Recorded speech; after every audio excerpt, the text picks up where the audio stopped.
In this video, I'm going to be talking about tests. So tests are written tests, kind of formal assessments sat under exam conditions. These kind of assessments are probably something that everyone is used to. They're the kind of things that you do at the end of a lot of GCSEs. So a written assessment under exam conditions, usually invigilated by someone who's there to ensure that the exam conditions are being adhered to. So NCFE facilitates these tests in a couple of different ways. So we either have in-person invigilation, where someone, usually from your training provider, watches you take the test, but also we have something called proctoring, which is remote invigilation. So for that, you would take the test digitally using a computer, and the webcam on the computer and also a secondary camera would watch you and ensure that those exam conditions are being adhered to. But there's a couple of separate videos, so watch those videos to hear me go into a lot more detail about what the proctoring itself is. So the tests themselves can take a couple of different formats as well. They can be multiple choice or short answer tests. So in the multiple choice tests, which may also be called knowledge tests or situational judgment tests, you'll be asked questions or given scenarios and expected to select the correct answer from 4 possible answers. So you're given 4 possible answers and you just have to select the correct one in that way.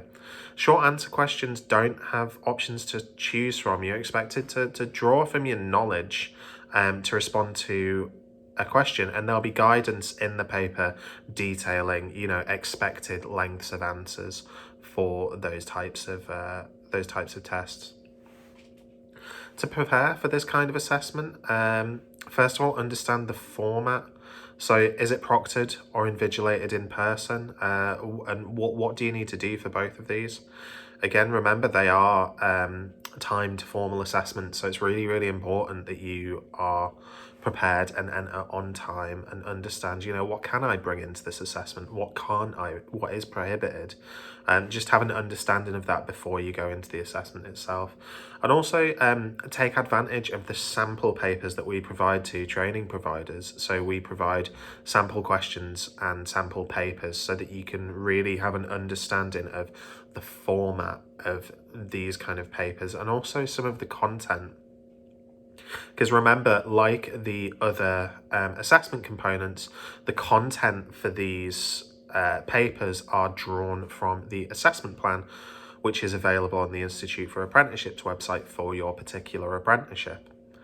So in terms of top tips, practice. Utilise the practice papers, understand the grade boundaries that are detailed in our guidance documents, and if there are any knowledge areas that are mandatory within that. So this isn't the case in all knowledge tests, but in the early years educator standard, for example, you must correctly answer all questions related to safeguarding. And if you don't, you won't be able to pass that assessment. So understanding those kind of mechanics underneath the papers. When you're actually doing the test itself, look at keywords within a question and, underline, highlight, understand exactly what is being asked of you, especially in short answer questions. Really, pull that question apart, think about what is being asked of you, what you're being asked to demonstrate, and then go for the question. And finally, just remember that this is a formal assessment. So on the day, make sure that you are able to arrive at that testing location fully prepared and with plenty of time, so that you're not running late or you're feeling flustered. So thank you very much, and best of luck with your assessment.